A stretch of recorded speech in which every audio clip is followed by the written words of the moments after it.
morning, my dear students. Good morning, sir. How are you feel today? I am fine, sir. I am also very fine because after many days I am going to tell you very important chapters that is very useful for spoken English.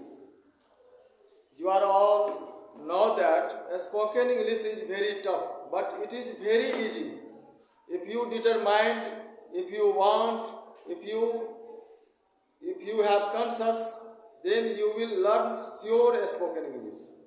अगर आप English बोलना सीखना चाहते हैं, आप अगर determined हैं और दृढ़ निश्चय किए हैं, तो निश्चित रूप से अंग्रेजी बोलना बिल्कुल ही आसान है.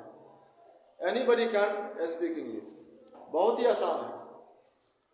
चलिए आज उसी मैटर पर मैं देने जा रहा हूँ स्पेशल ट्रांसलेशन, जो इंग्लिश बोलने में बहुत ही मदद करेंगे. क्योंकि इस टाइप का सेंटेंस बार बार आता है, इसलिए इसको हम नाम दिए हैं स्पेशल ट्रांसलेशन. अब इसमें है एक वर्ड दिए हैं वांट. वांट मीन्स चाहना. अब वांट से ही आज सेंटेंस में बताने जा रहा हूं, जिसमें 4 स्ट्रक्चर लिए हैं: एफर्मेटिव, निगेटिव, इंट्रोगेटिव और इंट्रोगेटिव निगेटिव. चारों स्ट्रक्चर पर सेंटेंस को बैठाएंगे और एक सेंटेंस अगर कंट्रोल कर लेते हैं तो उसी पर आप हजारों सेंटेंस बना सकते हैं. चलिए एग्जाम्पल पर चलते हैं. एग्जाम्पल लेते हैं, पहले इजी से लेते हैं. एफर्मेटिव में मैं पढ़ना चाहता हूं. मैं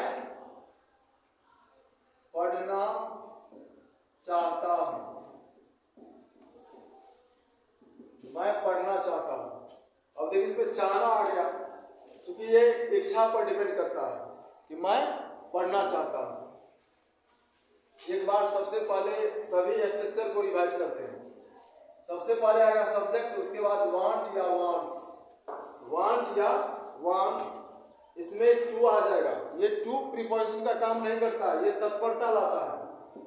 और उसके बाद V1 ही सब में यूज किया जाएगा. वर्ब का first word, object other word आ गया, ये अफर्मेटिव के लिए. निगेटिव बनाएंगे तो इसमें टू डज आएगा. Subject plus do does plus not plus want to plus V1 plus object plus other word. Interrogative WH word आएगा या टू डज आएगा. यस नो क्वेश्चन रहेगा तो उसमें टू डज से बना लेंगे. अगर WH वर्ड वाला क्वेश्चन आएगा तो उसमें आपको WH वर्ड देना होगा. उसके बाद आ जाएगा subject, want to, V1, object other word. अब ये है इंट्रोगेटिव और negative. WH word, do does plus subject plus not plus want to plus V1 plus object plus other word. जैसे एग्जांपल दिए हैं, मैं पढ़ना चाहता हूं. इसी को चारों पर बिठाना है. मैं पढ़ना चाहता हूं, सब्जेक्ट आ गया आई. अब इसमें क्या आ गया? Want. I want to read. अब देखिए वांट और वांट्स किसमें यूज होगा. अब जैसे आई के साथ, वी के साथ, दे के साथ और यू के साथ, इसमें वांट लगाना है. आई, वी, दे, यू के साथ वांट लगेगा. ही, सी, इट और कोई नाम आ जाए, नेम, उसके साथ वांट्स लगाना है, क्योंकि ये थर्ड पर्सन का सिंगुलर नंबर हो जाता है. इसी और नेम के साथ वांट्स लगेगा. आई, वी, दे और यू के साथ वांट कंप्लीट करना है. चलिए अब इसका निगेटिव बनाइए. ये अफर्मेटिव में बन गया. मैं नहीं पढ़ना चाहता हूं. मैं नहीं, इसी में अगर नॉट लगा देंगे तो निगेटिव बन जाएगा. मैं नहीं पढ़ना चाहता हूं, क्या हो जाएगा? I do not want to read. I do not want to read. क्या मैं पढ़ना चाहता हूं? क्या मैं पढ़ना चाहता हूं? इसमें बनाएंगे डू से, क्योंकि सब्जेक्ट आया है उसके साथ डू का प्रयोग करना है. Do I want to read. Do I want to read. क्या मैं पढ़ना चाहता हूं? क्या मैं नहीं पढ़ना चाहता हूं. अगर सब्जेक्ट रहेगा क्या मैं नहीं पढ़ना चाहता हूं, क्या बनाएंगे? चौथा स्ट्रक्चर पर बनेगा, क्योंकि इसमें नोट आएगा. सब्जेक्ट के बाद नोट रखना है. क्या मैं नहीं पढ़ना चाहता हूँ? Do I not want to read. Last में देना है साइन ऑफ इंट्रोगेशन। प्रश्नवाचक वाले जो भी वाक्य होंगे तो उसमें लास्ट में साइन ऑफ इंट्रोगेशन देना ही होता है। अगर आप ये छोड़ दिए सेंटेंस इनकम्प्लीट हो जाता है, सेंटेंस इनकम्प्लीट हो जाता है। अब देखिए एक सेंटेंस आप कंट्रोल कर दिया, अब इसे थोड़ा सा बड़ा लेंगे एग्जांपल, इससे बड़ा एग्जांपल लेते हैं। Example number second, next example पर चलते हैं। नेक्स्ट एग्जांपल है नेहा मोहन से बात करना चाहती है। नेहा मोहन से बात करना चाहती है, ये थर्ड पर्सन का सिंगल नंबर हो गया, इसलिए इसमें वांट्स लगेगा। क्या लगेगा? वांट्स का प्रयोग करेंगे, एस लगा देंगे। नेहा वांट्स टू टॉक, बात करना क्या होता है? Talk. Neha wants to, S लगाइए, नेहा वांट्स टू टॉक किससे? मोहन से, विद मोहन। यहाँ साथ दिखला रहा है इसलिए यहाँ पर विद का प्रयोग करना है। किसका करना है? विद का। Neha wants to talk with Mohan. इसी का निगेटिव बनाएंगे तो सेम सेकंड स्ट्रक्चर पर चलना है, डू नहीं लगा देना है। नेहा थर्ड पर्सन हो गया, इसमें डर जाएगा, डू नहीं आएगा। इसका निगेटिव बनाइएगा, नेहा मोहन से बात नहीं करना चाहती। इसका हो जाएगा Neha does not want to talk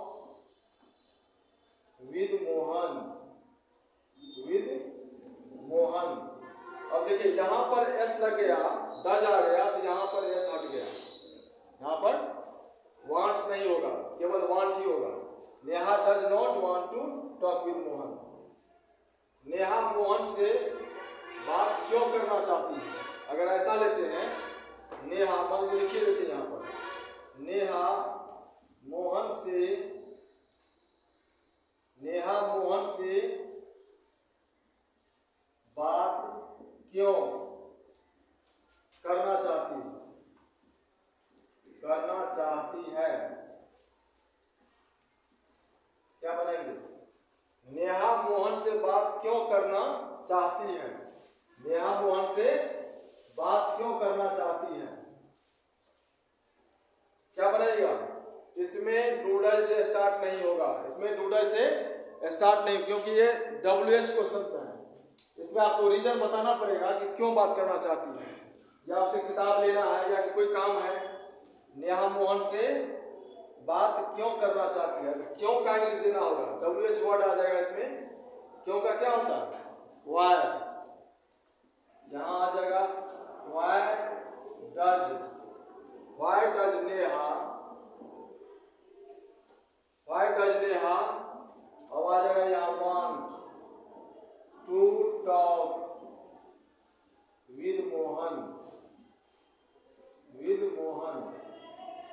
Y does Neha want to talk with Mohan. इसी का निगेटिव अगर बनाते हैं, नेहा मोहन से बात क्यों नहीं करना चाहती है, क्या करेंगे? सब्जेक्ट के बाद यहाँ नोट दे रहा है, नेहा मोहन से बात क्यों नहीं करना चाहती है। इसमें आ जाएगा why does Neha not want to talk with Mohan. Why does Neha not want to talk with Mohan. बस यही चार प्रकार है, चारों है ना इसमें, affirmative, negative, interrogative, interrogative, negative. एक सेंटेंस को अगर चार तरह से आपको कंट्रोल कर लेते हैं तो बस उसका वही स्टेटमेंट होता है, वही फार्मूला होता है। अब हमको उम्मीद है कि आप लोग इस इंस्ट्रक्शन के आधार पर सेंटेंस को कंट्रोल कर लिए होंगे, लेकिन ऐसे आसानी से कंट्रोल नहीं होगा। इसके लिए करना क्या है कि आप स्वयं इस तरह का सेंटेंस लीजिए, बार बार उसको सब स्ट्रक्चर पर बिठाइए और रिवीजन करते रहिए, तभी फिर उसको स्वयं स्पीक कीजिए, उसको बोलिए। बनाने के बाद स्वयं बनाइए सेंटेंस, स्वयं उसको रिपीट करते रहिए, तब माइंड में सेटअप होगा। अब जैसे कोई दूसरा सेंटेंस लेते हैं, शिक्षक पढ़ाना चाहते हैं, क्या होगा? शिक्षक पढ़ाना चाहते हैं, the teacher wants to teach, शिक्षक क्यों पढ़ाना चाहते हैं? Why does the teacher wants to teach? Neha खाना पकाना चाहती है, नेहा खाना पकाना चाहती है, क्या होगा इसका? बताइए आप लोग।